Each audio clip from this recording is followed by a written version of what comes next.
ಹಾಗಾದ್ರೆ ಇಷ್ಟು ದೊಡ್ಡ ದುರಂತ ಈಗ ನಡೆದಿದೆ. ಈ ಹಿಂದೆಯೂ ಕೂಡ ಬಹಳಷ್ಟು ಬಾರಿ ದುರಂತಗಳು ಕೇರಳದಲ್ಲಿ ನಡೆದಿದೆ. ಯಾರ ಕಾರಣ ಅದಕ್ಕೆ? 13 ವರ್ಷದಿಂದ ಎಚ್ಚರಿಸಿದ್ರು ಕೂಡ ಕೇರಳ ಸರ್ಕಾರ ಯಾಕೆ ಎಚ್ಚೆತ್ತುಕೊಂಡಿಲ್ಲ? ಕೇರಳದ ನಿರ್ಲಕ್ಷ್ಯವೇ ಇವತ್ತು ಇಷ್ಟು ದೊಡ್ಡ ಅನಾಹುತಕ್ಕೆ ಕಾರಣ ಆಗಿದೆ. ಬೇರೆ ಯಾರದ್ದು ನಿರ್ಲಕ್ಷ್ಯ ಅಲ್ಲ, ಕೇರಳದ ನಿರ್ಲಕ್ಷ್ಯವೇ ವಾಯನಾಡಿನ ದುರಂತಕ್ಕೆ ಕಾರಣವಾಯಿತು. ವಿಜ್ಞಾನಿಗಳು ಎಚ್ಚರಿಕೆ ಕೊಟ್ಟಿದ್ರು, ಆ ಎಚ್ಚರಿಕೆಯನ್ನ ಕಡೆಗಣಿಸಿ ಈಗ ಭಾರಿ ಬೆಲೆ ತೆತ್ತಿದೆ. ಪಶ್ಚಿಮ ಘಟ್ಟಗಳನ್ನ ಉಳಿಸೋ ನಿಟ್ಟಿನಲ್ಲಿ ವಿಜ್ಞಾನಿಗಳು ಅಧ್ಯಯನ ನಡೆಸಿ ವರದಿಯನ್ನ ಕೊಟ್ಟಿದ್ರು. ಈಗ ಈ ದುರಂತ ಕೇಳಿಬಂದ ಬೆನ್ನಲ್ಲೇ 2 ವರದಿಗಳ ಬಗ್ಗೆ ನಿಮ್ ಕಿವಿಗೆ ಬೀಳ್ತಾ ಇದೆ. ಪ್ರೊಫೆಸರ್ ಮಾಧವ್ ಗಾಡ್ಗಿಲ್ ನೇತೃತ್ವದ ಸಮಿತಿ 2011ರಲ್ಲಿ ವರದಿ ಕೊಡುತ್ತೆ. ಪ್ರೊಫೆಸರ್ ಕಸ್ತೂರಿ ರಂಗನ್ ನೇತೃತ್ವದ ಮತ್ತೊಂದು ಸಮಿತಿ 2013ರಲ್ಲಿ ವರದಿ ಕೊಡುತ್ತೆ. ಕೇಂದ್ರ ಪರಿಸರ ಮತ್ತು ಅರಣ್ಯ ಸಚಿವಾಲಯ ನೇಮಿಸಿದ್ದಂತಹ ಸಮಿತಿ ಇದು. ಕಂಪ್ಲೀಟ್ ಅಧ್ಯಯನ ನಡೆಸಿ ಆ ಭಾಗದಲ್ಲಿ ಯಾವೆಲ್ಲ ಸೂಕ್ಷ್ಮ ಪ್ರದೇಶಗಳಿದೆಯೋ ಆ ಎಲ್ಲ ಪ್ರದೇಶಗಳ ಪಟ್ಟಿಯನ್ನ ತಯಾರಿಸಿ ಒಂದು ವರದಿಯನ್ನ ಕೊಡುತ್ತೆ. ಈ ವರದಿಗೆ ಅತಿ ಹೆಚ್ಚು ವಿರೋಧ ವ್ಯಕ್ತಪಡಿಸಿದ್ದೇ ಕೇರಳ. ಕೇರಳದಲ್ಲಿ ಪಶ್ಚಿಮ ಘಟ್ಟ ಜನಸಂರಕ್ಷಣಾ ಸಮಿತಿಯ ಅಡಿ ಈ ವರದಿ ವಿಚಾರ ಬಂದಾಗ್ಲೆಲ್ಲ ದೊಡ್ಡ ಪ್ರತಿಭಟನೆ ಆಗಿದೆ. ಕೇರಳದ 14 ಜಿಲ್ಲೆ ಏನಿದೆ ಅದರ ಪೈಕಿ 12 ಜಿಲ್ಲೆ, ಅದರಲ್ಲಿರೋ 123 ಹಳ್ಳಿ, ಒಟ್ಟು 13,108 ಚದರ ಕಿಲೋಮೀಟರ್ ಭೂಪ್ರದೇಶವನ್ನ ಪರಿಸರ ಸೂಕ್ಷ್ಮ ಭೂಪ್ರದೇಶ ಅಂತ ಈ ವರದಿ ಹೇಳುತ್ತೆ. ಅಂದ್ರೆ ಅದು ಅತ್ಯಂತ ಸೂಕ್ಷ್ಮವಾದಂತ ಪ್ರದೇಶ. ಅಲ್ಲಿ ಗಣಿಗಾರಿಕೆ ಆಗ್ಲಿ, ಕ್ವಾರಿ ಆಗ್ಲಿ, ಮರ ಕಡಿಯೋದು, ಕೈಗಾರಿಕೆಗಳ ಸ್ಥಾಪನೆ ಮಾಡೋದು, ಕಟ್ಟಡಗಳನ್ನ ನಿರ್ಮಾಣ ಮಾಡೋದು, ಇದಕ್ಕೆ ಒಂದಷ್ಟು ನಿರ್ಬಂಧವನ್ನ ಹಾಕಿ ಕೇಂದ್ರ 2013ರಲ್ಲಿ 2 ಆದೇಶ ಜಾರಿ ಮಾಡುತ್ತೆ. ಅದಕ್ಕೆ ವಿರೋಧ ವ್ಯಕ್ತಪಡಿಸಿದ್ದು ಕೇರಳ. ಆ ವರದಿಯನ್ನ ನಿರ್ಲಕ್ಷ್ಯ ಮಾಡಿ ಈಗ ಬಹಳ ದೊಡ್ಡ ಬೆಲೆ ತೆತ್ತಿದೆ ಕೇರಳ. ಸಿಕ್ಕಾಪಟ್ಟೆ ಪ್ರತಿಭಟನೆ ನಡೀತು. ಅದಾದ ನಂತರ ರಾಜ್ಯದ ಪರಿಸರ ಸೂಕ್ಷ್ಮ ಪ್ರದೇಶ ಏನಿದೆ ಅದನ್ನ ಕಡಿಮೆ ಮಾಡಬೇಕು ಅಂತ ಕೇರಳ ಕೇಂದ್ರಕ್ಕೆ ಮನವಿ ಮಾಡಿದೆ. ಇಂಥ ವಿಚಾರದಲ್ಲಿ ಯಾರಾದ್ರೂ ಬಾರ್ಗೇನ್ ಮಾಡ್ತಾರಾ? ಇಂಥ ವಿಚಾರದಲ್ಲಿ ಕೇರಳ ಬಾರ್ಗೇನ್ ಮಾಡುತ್ತೆ.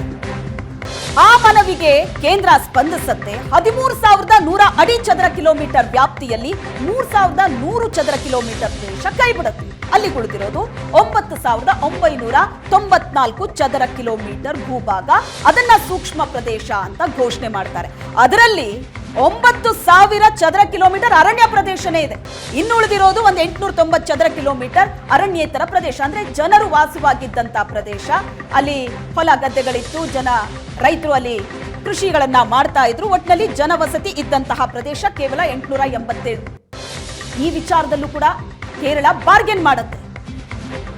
ಅಲ್ಲಿ ವಿಜ್ಞಾನಿಗಳು ಸಂಪೂರ್ಣ ಅಧ್ಯಯನ ನಡೆಸಿ ಸಂಶೋಧನೆ ಮಾಡಿ ಪರಿಸರ ಸೂಕ್ಷ್ಮ ಪ್ರದೇಶ ಇಂತಿಂತದ್ದು ಅಂತ ವರದಿ ರೆಡಿ ಮಾಡಿದ್ರೆ ಅದನ್ನೊಂಚೂರು ಕಡಿಮೆ ಮಾಡಿ, ಇಲ್ಲ ಅಂದ್ರೆ ಸಮಸ್ಯೆ ಆಗತ್ತೆ ಅಂತ ಕೇರಳ ಕೇಳುತ್ತೆ. ಇಲ್ಲಿ ಕೇರಳ ಮಾಡ್ತಾ ಇರುವಂತ ವಾದ ಏನ್ ಹಾಗಾದ್ರೆ? ಪರಿಸರ ಸೂಕ್ಷ್ಮ ಪ್ರದೇಶ ಅಂತ ಗುರುತಿರುವಂತಹ ಭೂಭಾಗ ಏನಿದೆ ಅದು ದಟ್ಟವಾಗಿ ಜನವಸತಿ ಇರುವಂತ ಪ್ರದೇಶ. ಒಂದ್ ವೇಳೆ ವರದಿ ಜಾರಿ ಆದ್ರೆ ಏನಾಗುತ್ತೆ? 123 ಹಳ್ಳಿಗಳಲ್ಲಿರುವಂತ ಸಾವಿರಾರು ಕುಟುಂಬಗಳನ್ನ ಸ್ಥಳಾಂತರ ಮಾಡಬೇಕಾಗತ್ತೆ, ಅವರಿಗೆ ಪುನರ್ವಸತಿ ಕಲ್ಪಿಸಬೇಕಾಗತ್ತೆ. ಮತ್ತೆ ಈ ವರದಿ ರೈತ ವಿರೋಧಿ ಕೃಷಿ ಚಟುವಟಿಕೆ ಮೇಲೆ ಇದರಿಂದ ಪರಿಣಾಮ ಬೀಳುತ್ತೆ. ಹಾಗಾಗಿ ನಮ್ಗೆ ಈ ವರದಿ ಬೇಡ ಅಂತ ಕೇರಳ ಹೇಳುತ್ತೆ. ಅಭಿವೃದ್ಧಿ ಚಟುವಟಿಕೆಗಳಿಗೆ ತೊಡಕಾಗತ್ತೆ, ಹಾಗಾಗಿ ಜೊತೆಗೆ ಬುಡಕಟ್ಟು ಸಮುದಾಯದ ಮೇಲೂ ಕೂಡ ಪರಿಣಾಮ ಬೀರುತ್ತೆ, ನಮ್ಗೆ ಈ ವರದಿ ಬೇಡ ಅಂತ. ಆದ್ರೆ ವಿಜ್ಞಾನಿಗಳು ಇಂಥ ಯಾವುದೇ ಒತ್ತಡ ಇಲ್ಲದೆ ಬದುಕಿದ್ರೆ ತಾನೇ ಬದುಕು ಕಟ್ಕೊಳ್ಳೋದಕ್ಕೆ ಸಾಧ್ಯ.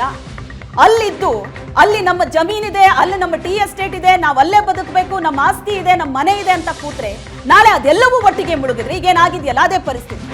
ಎಲ್ಲಿ ಹೋಗೋದು? ಈಗ ಜೀವ ಕಳ್ಕೊಂಡಿದ್ದಾರೆ ಜನ, ಬದುಕು ಕಳ್ಕೊಂಡಿದ್ದಾರೆ. ಬದುಕು ಕಟ್ಕೊಳ್ಳೋದಿದೆಯಲ್ಲ ಈಗಿರೋದು ಸಾಹಸ. ಇದೇ ಕೆಲಸ 13 ವರ್ಷದ ಹಿಂದೆ ಕೇರಳ ಗಟ್ಟಿಯಾಗಿ ನಿಂತು ಆ ವರದಿ ಜಾರಿ ಮಾಡಿ ಸೂಕ್ಷ್ಮ ಪ್ರದೇಶಗಳನ್ನ ಅದರ ಪಾಡಿಗೆ ಅದು ಇರೋದಕ್ಕೆ ಬಿಟ್ಟಿದ್ದಿದ್ರೆ ಇವತ್ತು ಎಷ್ಟೋ ಜನ ಜೀವ ಉಳಿಸ್ಕೋತಾ ಇದ್ರು, ಎಷ್ಟೋ ಜನ ಈ ರೀತಿ ಬದುಕು ಮುರಾಬಟ್ಟೆ ಆಗ್ತಿರ್ಲಿಲ್ಲ. ಹಾಗಾದ್ರೆ ಯಾರ ತಪ್ಪು ಈ ಘಟನೆಗೆ? ಯಾರ ತಪ್ಪು ಇದಕ್ಕೆಲ್ಲ? ಈ ಬಗ್ಗೆ ಹೆಚ್ಚಿನ ಡೀಟೇಲ್ಸ್ ಕೊಡ್ತಾರೆ. ಘಟನೆ ನಡೆದಂತಹ ಸ್ಥಳದಿಂದ ನಮ್ಮ ರಿಪೋರ್ಟರ್ ಮಾರುತೇಶ್ ನೇರ ಸಂಪರ್ಕದಲ್ಲಿದ್ದಾರೆ. ಮಾರುತೇಶ್, ಒಂದು ಆ ಸ್ಥಳದಲ್ಲಿ ಆಗಿರುವಂತಹ ಘಟನೆ ನೋಡೋದಕ್ಕಾಗೋದಿಲ್ಲ. ಒಂದೊಂದು ದೃಶ್ಯ ಕೂಡ ಅಷ್ಟು ಭಯಾನಕವಾಗಿದೆ. ಸಾವಿನ ಸಂಖ್ಯೆ ಜಾಸ್ತಿ ಆಗ್ತಾ ಇದೆ. ತಮ್ಮವ್ರಿಗೋಸ್ಕರ ಹುಡುಕಾಡ್ತಾ ಇದ್ದಾರೆ. ಸತ್ತಿದಾರೋ ಬದುಕಿದಾರೋ ಗೊತ್ತಿಲ್ಲ. ಇದೆಲ್ಲದಕ್ಕೆ ಏನು ಕಾರಣ ಅಂತ ನೋಡ್ತಾ ಹೋದ್ರೆ ಕೇರಳವೇ ಕಾರಣ. ಅಲ್ಲಿ ಒಂದು ಸಂಘಟನೆ ಮಾಡ್ಕೋತಾರೆ, ಪಶ್ಚಿಮ ಘಟ್ಟ ಜನ ಸಂರಕ್ಷಣಾ ಸಮಿತಿ, ಹೋರಾಟ ಮಾಡ್ತಾರೆ, ಪ್ರತಿಭಟನೆ ಮಾಡ್ತಾರೆ, ವರದಿ ಬೇಡ ಅಂತ. ಇವತ್ತೇನಾಗಿದೆ? ಯಾರು ಉತ್ತರ ಕೊಡ್ತಾರೆ ಇದಕ್ಕೆ? ಅಲ್ಲಿ ಹೇಗಿದೆ ಸಿಚುವೇಶನ್?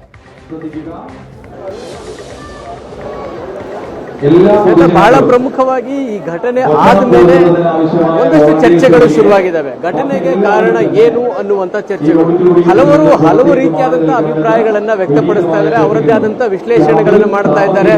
ಆದ್ರೆ ಹಿಂದೆ ಕೇರಳ ಸರ್ಕಾರ ವಿರೋಧಿಸಿದಂತಹ ನೀತಿಗಳು, ಒಂದು ಕಸ್ತೂರಿ ರಂಗನ್ ಅವರ ವರದಿ ಪಶ್ಚಿಮ ಘಟ್ಟಗಳನ್ನ ಪರಿಸರ ಸೂಕ್ಷ್ಮ ಪ್ರದೇಶಗಳಂತ ಗುರುತಿಸಬೇಕು, ಅಲ್ಲಿ ಯಾವುದೇ ಅಭಿವೃದ್ಧಿ ಕಾರ್ಯಗಳನ್ನ ಮಾಡಬಾರದು, ಪಶ್ಚಿಮ ಘಟ್ಟಗಳು ಹೇಗಿದೆಯೋ ಹಾಗೆ ಕಾಪಾಡಿಕೊಳ್ಬೇಕು ಅನ್ನುವಂತಹ ಶಿಫಾರಸುಗಳನ್ನ ಮಾಡಿತ್ತು. ಆದರೆ ಅದನ್ನ ಬಹಳ ಪ್ರಬಲವಾಗಿ ಕೇರಳ ವಿರೋಧಿಸಿತ್ತು, ಬೀದಿಗಿಳಿದು ಪ್ರತಿಭಟನೆ ಮಾಡಿತು. ಅಂತಿಮವಾಗಿ ಕೇಂದ್ರ ಸರ್ಕಾರದ ಬಳಿ ಮನವಿ ಮಾಡಿಕೊಳ್ತು, ನೀವು ಗುರುತಿಸಿರುವಂತಹ ಪರಿಸರ ಸೂಕ್ಷ್ಮ ಪ್ರದೇಶಗಳೇನಾದ್ರೂ ನಾವು ಜಾರಿ ಮಾಡಿದ್ರೆ ಅಲ್ಲಿ ರೈತರಿಗೆ ಸಮಸ್ಯೆ ಆಗುತ್ತೆ, ಹೈನುಗಾರಿಕೆ ಇರ್ಬೋದು, ಮೀನುಗಾರಿಕೆ ಇರ್ಬೋದು, ಜೊತೆಗೆ ಕೃಷಿ ಚಟುವಟಿಕೆಗಳಿಗೂ ಕೂಡ ಸಮಸ್ಯೆ ಆಗುತ್ತೆ ಅನ್ನುವಂಥ ಕಾರಣಗಳನ್ನ ಇಟ್ಕೊಂಡು ನಾವು ವರದಿಯನ್ನು ಜಾರಿ ಮಾಡೋಕ್ಕಾಗಲ್ಲ ಅನ್ನುವಂಥ ಒಂದು ದೃಢ ಸಂಕಲ್ಪದೊಂದಿಗೆ ಹೋರಾಟಗಳನ್ನ ಮಾಡ್ತು.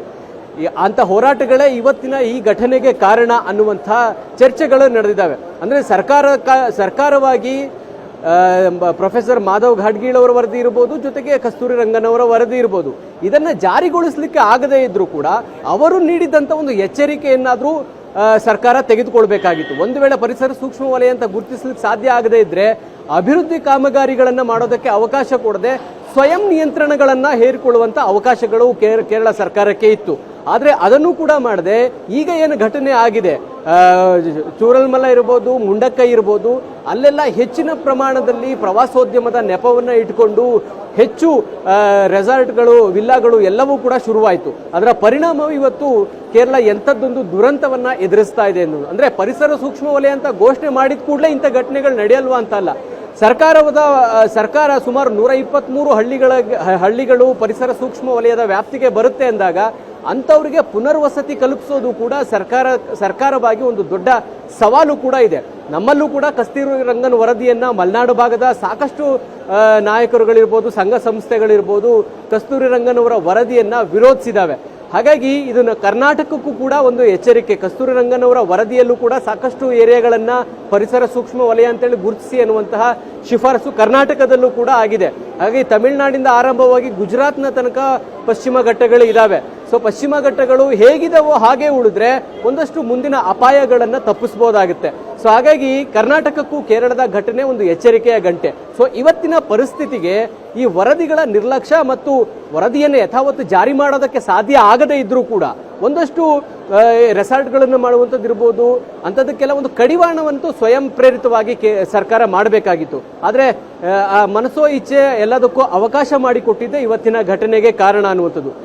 ಈಗ ಒಂದಷ್ಟು ಚರ್ಚೆಗಳು ನಡೀತಾ ಇದ್ದಾವೆ. ಅಂದ್ರೆ 2010ರಲ್ಲಿ ಈಗ ಪ್ರವಾಹ ಆಗಿರ್ತಕ್ಕಂಥ ಪ್ರದೇಶಗಳು ಹೇಗಿತ್ತು, ಚೂರಲ್ಮಲ ಇರ್ಬೋದು, ಮುಂಡಕೈ ಇರ್ಬೋದು, ಇವೆಲ್ಲ ಹೇಗಿತ್ತು ಮತ್ತು ಅಲ್ಲಿನ ಫಾರೆಸ್ಟ್ ಹೇಗಿತ್ತು ಅನ್ನುವಂಥದ್ರ ಚಿತ್ರಗಳು ಹೊರಗಡೆ ಬರ್ತಾ ಇದ್ದಾವೆ.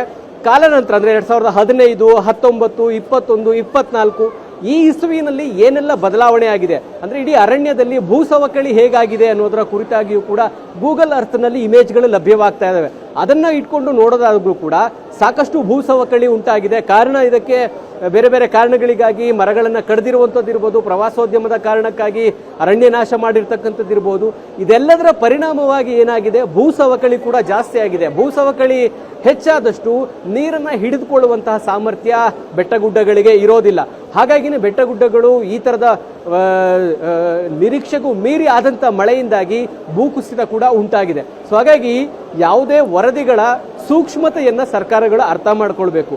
ಸಂಪೂರ್ಣವಾಗಿ ಜಾರಿ ಮಾಡಲಿಕ್ಕೆ ಸಾಧ್ಯ ಇಲ್ಲ. ಈಗ ನಮ್ಮ ಭಾಗದಲ್ಲೂ ಕೂಡ ಮಲೆನಾಡು ಭಾಗದಲ್ಲಿ ಕಸ್ತೂರಿ ರಂಗನ್ ವರದಿ ಜಾರಿ ಆದ್ರೆ ಹಳ್ಳಿಗಳಿಗೆ ಪುನರ್ವಸತಿ ಕಲ್ಪಿಸೋದು ಅಷ್ಟು ಸುಲಭದ ಕೆಲಸ ಅಲ್ಲ. ಯಾಕಂದ್ರೆ ಅವರೆಲ್ಲರೂ ಕೂಡ ಸಾಕಷ್ಟು ದಶಕಗಳಿಂದ ಅಲ್ಲೇ ಇರೋದ್ರಿಂದ ಅವರನ್ನ ಪುನರ್ವಸತಿಯಾಗಿ ಹೊರಗಡೆ ಕರ್ಕೊಂಡು ಬರೋದು ಕೂಡ ಅಷ್ಟು ಸುಲಭದ ಕೆಲಸ ಅಲ್ಲ ಸರ್ಕಾರವಾಗಿ.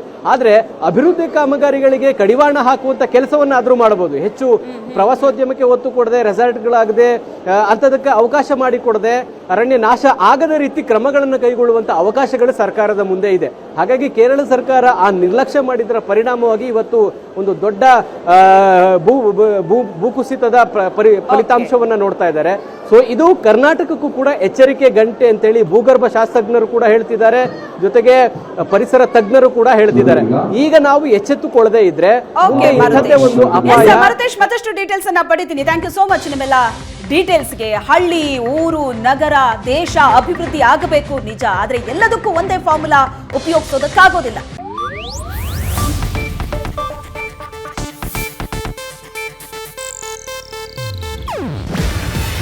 ಇದು ಏಷ್ಯಾನೆಟ್ ನ್ಯೂಸ್ ನೆಟ್ವರ್ಕ್ ಪ್ರಸ್ತುತಿ.